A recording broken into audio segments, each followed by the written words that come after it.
Okay, so welcome to another deep dive. And today we're going to be exploring some really foundational ideas in applied behavior analysis, or ABA. That's good. So think of it as really getting a solid grasp on the core principles behind, I guess you could say, how we teach, how we learn. Right. And specifically, we're going to be kind of looking at different ways we can guide those new behaviors, right? So different prompting strategies.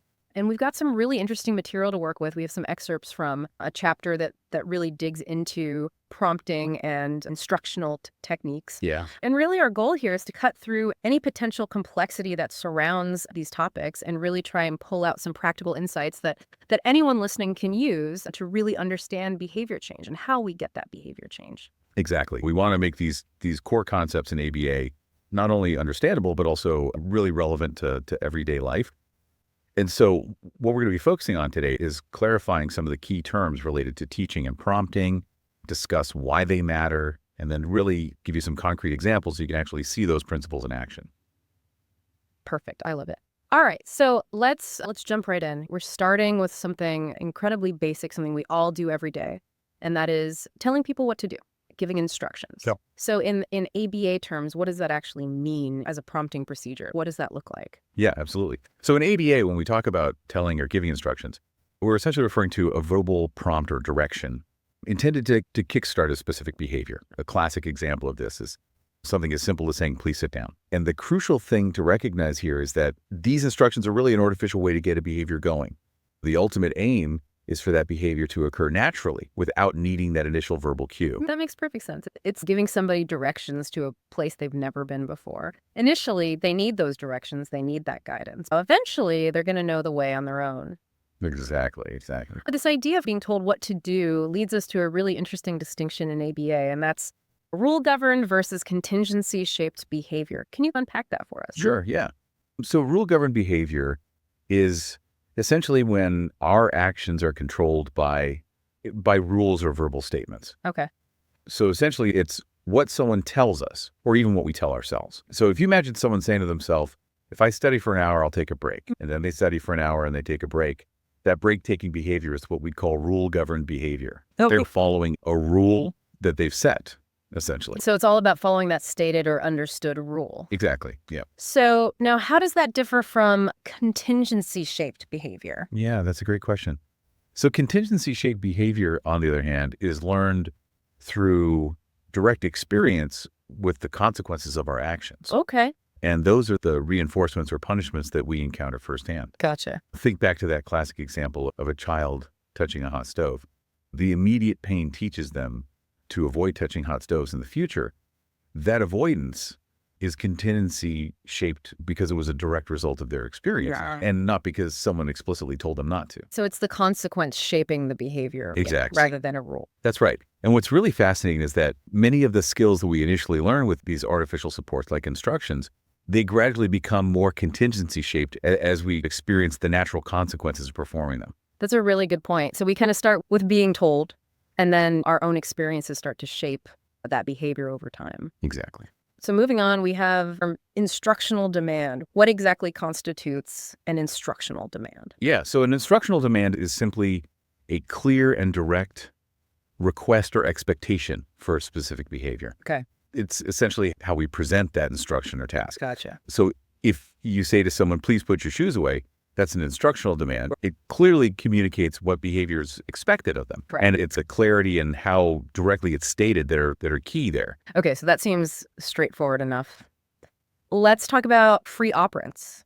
So the name suggests that these are behaviors that kind of just happen spontaneously without any prompting. Is that right? Exactly, yeah. So free operants are behaviors that are emitted freely and they're not dependent on any specific prompts or instructions from the environment or another person. Okay. So think about someone humming to themselves while they're working or maybe fidgeting with a pen during a meeting. These are behaviors that occur without a direct trigger or a specific instruction. So those are the things that we just do, essentially. Yep, exactly. Okay, let's shift gears a little bit and talk about how we actually teach new skills. So modeling seems pretty intuitive, right? It's showing someone how to do something. But in ABA terms, is there a specific way we define modeling and what's really important to understand about it?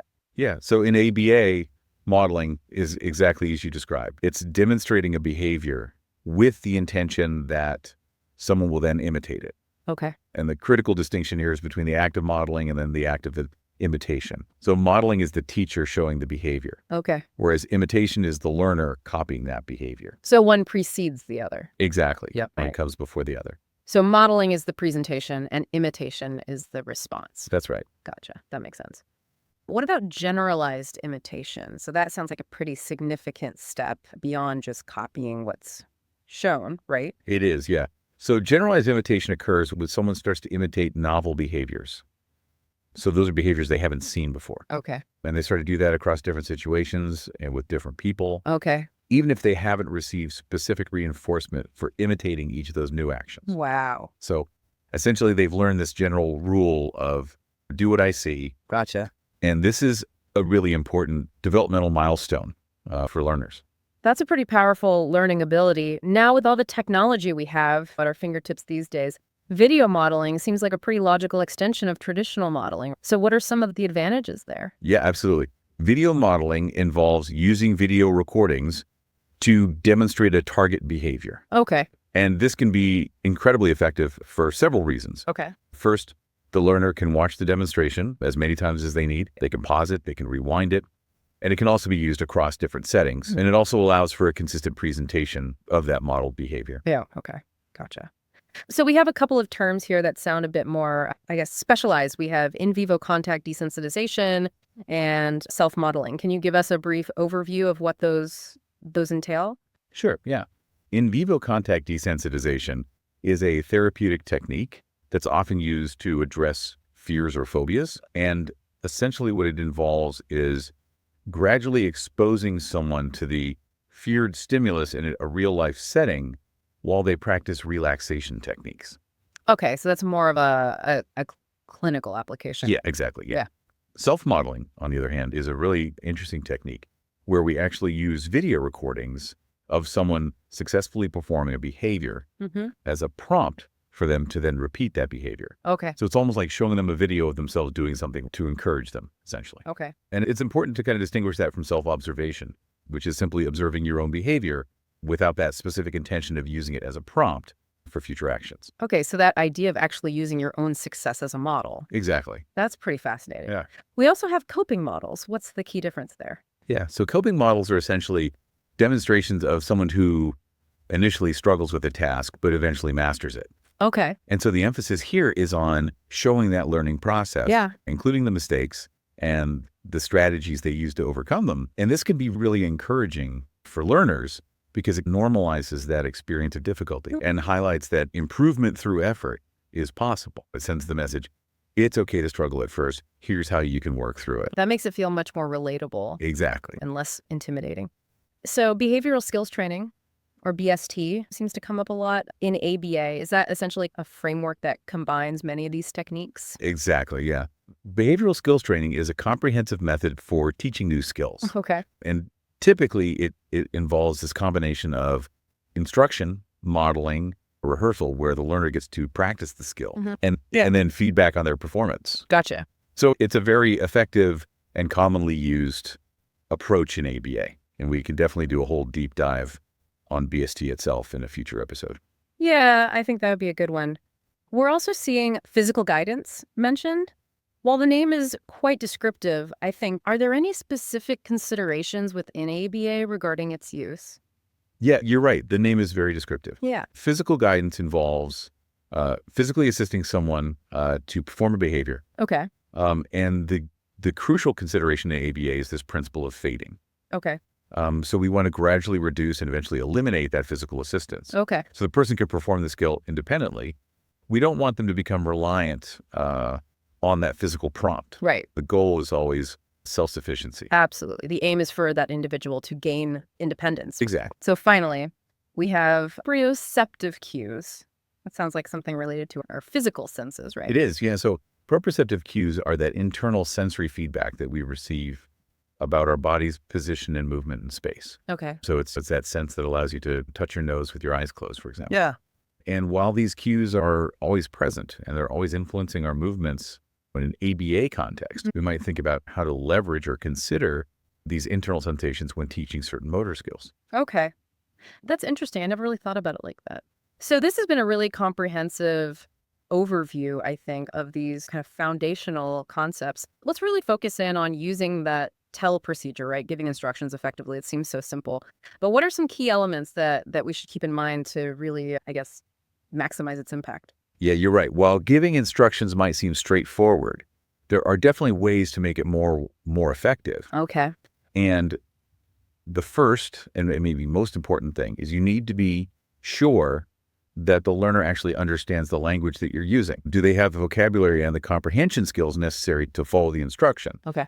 And secondly, they need to have the basic abilities required to perform the behavior that you're asking for. Right. You wouldn't instruct someone who can't walk to run around the block. Right. So that instruction needs to be within their current capabilities. Makes perfect sense. You need to set them up for success. Exactly. So what does a well-crafted, effective instruction actually look like? Can you give us a tangible example? Yeah, absolutely. So imagine a music teacher instructing a student playing the piano. Okay. An effective instruction might be use your right hand to play middle C and hold the note for 3 counts. Right. It's very clear, it's very specific, and it gives the learner very precise information about what to do and for how long. Right.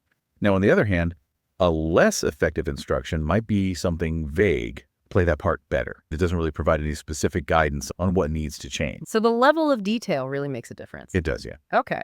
So let's move on to some more formal teaching methodologies. And we have direct instruction, or DI. What are the defining characteristics of this approach?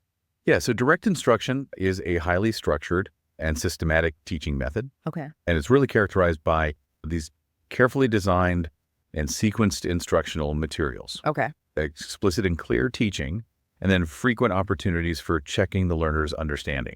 Some of the key features that you'll often see in DI include well-defined lesson plans, Yeah. clearly stated learning objectives, and often you'll see teaching in small groups with students responding in unison, Okay. maintaining this brisk and efficient pace, Uh. and having specific research-backed procedures for correcting errors. Okay. And there's a strong body of evidence that supports the effectiveness of DI across various academic areas and with diverse learners. So it's a very deliberate and evidence-based approach. Exactly. Okay. So we have another structured teaching method, which is discrete trial training, or DTT. How does that differ from direct instruction? Yeah, so while both are structured, DTT focuses on breaking down skills into these very small discrete steps. Okay. They're presented in a one-on-one format. Okay. So each learning opportunity is structured as a trial with a clear beginning and end. So a typical DTT trial involves first the discriminative stimulus, or SD, which is that instruction or cue that you present. Okay. Second, the learner provides a response. Right. Third, a consequence is delivered. And typically that's reinforcement for a correct response or error correction for an incorrect one. Gotcha. And then finally, there's a brief pause called the intertrial interval before the next trial begins. Okay. And DTT often involves a lot of repetition Okay. and very detailed data collection to monitor progress. Gotcha. And then temporary prompts are also often used after the ED to help the learner respond correctly. Yeah. And those are systematically faded. So DTT is that very focused step-by-step approach. Exactly. Okay. Now, in both of these structured methods, what's the recommended way to handle it when a learner makes a mistake? Yeah, so effective error correction is absolutely vital for Yeah. learning. And one general principle is to immediately interrupt the error, provide the correct response, and then give the learner an opportunity to practice the correct response. Okay. So for example, if you ask, what color is this? And you're pointing to a blue object and the learner says red, you might immediately say, no, this is blue, say blue. And then you would likely represent the item and ask again, and perhaps even provide a less intrusive prompt if needed. But the key here is to view errors as opportunities for teaching and to avoid any punitive responses. That's a really important distinction, using those errors as those teaching moments Absolutely. rather than just points of failure. Yeah. So for those who are actively working in the field of ABA, what are some of the most important things to keep in mind when applying these prompting and instructional strategies effectively? Yeah, so there are several crucial considerations. The first and perhaps the most important is individualization. Okay. The prompts and instructional strategies must be tailored to the unique needs, learning style, and current skill level of each individual learner. What works well for one person may not be effective for another. Secondly, as we've been discussing, this systematic fading of prompts is essential to promote independence. And as this source material wisely notes, most added prompts eventually must be subtracted. Yeah, I like that. Another significant challenge is ensuring that our instructions are clear, age-appropriate, and within the learner's current understanding and abilities. We also need to be constantly aware of this risk of prompt dependency, Okay. where the learner essentially waits for a prompt instead of initiating a behavior independently, and actively work to avoid this through effective fading. Consistency in how instructional programs are implemented across different therapists, teachers, settings, that's also paramount for effective learning. Okay. And then finally, we can't overstate the importance of ongoing data collection to monitor the effectiveness of our teaching procedures and make data-driven adjustments as needed. If a particular strategy isn't yielding those desired results, our data should guide us toward a more successful approach. Right. Absolutely. These are such valuable insights, really, for anyone involved in teaching and behavior change. To bring our deep dive to a close, we've really explored these foundational elements of prompting and instruction in ABA. Yeah. We've defined various prompting procedures from simple telling to more involved physical guidance. We looked at those structured teaching methods like direct instruction and discrete trial training. Yep. And we emphasized that importance of effective error correction and really those critical considerations for applying these techniques in practice. Exactly. A solid understanding of these building blocks is absolutely fundamental for effective ABA practice. Right. And for creating meaningful and lasting positive change in people's lives. And on that note, we leave you, our listener, with this final thought. Think about the various ways prompting and instruction happening in your own world, whether you're guiding a child, teaching a colleague, or even just trying to learn a new skill yourself. Yeah. How might a deeper awareness of these ABA principles help you to be a more effective teacher or learner in those everyday contexts? Yeah, that's a great point. And so maybe even consider one of the techniques that we discussed today and actively look for examples of it in action around you. So thanks for joining us for this deep dive. Thanks for having me. And we'll catch you in the next one.